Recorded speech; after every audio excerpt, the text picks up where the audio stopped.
Good morning everyone, সবাই কেমন আছো? আশা করি ভালো আছো। আমিও ভালো আছি। পুতুল দেব ব্লগে নতুন একটা ভিডিওতে তোমাদের অনেক অনেক স্বাগতম। এটা কিন্তু সকালের ভিডিও নয়, এটা বিকেলের ভিডিও, সন্ধ্যের সময় ভিডিও বললেই একদম পারফেক্ট বলা হবে। আজকে আমার হাজব্যান্ড একটা কাজের জন্য বাইরে গেছে, ওই জন্য মা ছেলে বাড়িতে আছি। মা ছেলেও নয়, আরও কম, কারণ কি আমার দেওর যেহেতু বাইরে থাকে, আজকে ওর মিসেস মানে যা আর পুচকে ওর রাজাটা মানে আমাদের জায়ের ছেলেটা, ওরা দুজনে মামার বাড়ি গেছে, মানে জায়ের বাপের বাড়ি গেছে।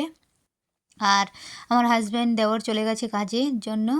আর বাড়িতে আছি আমার ছেলে, আমি, আমার শ্বশুর শাশুড়ি। মানে বাড়িতে 8জন মেম্বার, তাদের মধ্যে 4জন নেই, 4জন আছে, অর্ধেক অর্ধেক।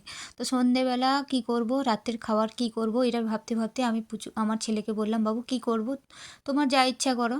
তো আমি ভাবলাম টমেটো কেটে নিয়েছি, ধনেপাতা কেটে নিয়েছি, কাঁচা লঙ্কা নিয়েছি, আবার ওটাতে হলো না, আবার পেঁয়াজ কাটলাম। তো সব রকম দিয়ে পকোড়ি করব আর রাত্রিবেলা মুড়ি খাবো।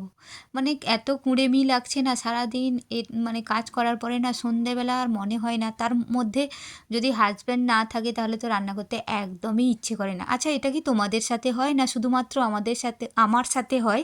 একটু কমেন্টে জানিও তো। হাজব্যান্ড না থাকলে রান্না করতে একদম ইচ্ছে করে না। যাই হোক, ওর টানে হোক বা ও মুড়ি খাবে এই ভাবনাটা ভেবেই হোক, রান্নাটা বাধ্য হয়ে করতে হয়। আর ছেলে তো টিভি পেয়ে গেছে যখন, আর কিছু চাই না। এমনিতেই ও মুড়ি খেতে পছন্দ করে না, কিন্তু অনেক রকম ভাজাভুজি করেছি বলে ও রাজি হয়েছে। আর রাত্রিবেলা ভাবলাম ওর জন্য একটা পরোটা করে দেবো, কিন্তু করতে হলো না।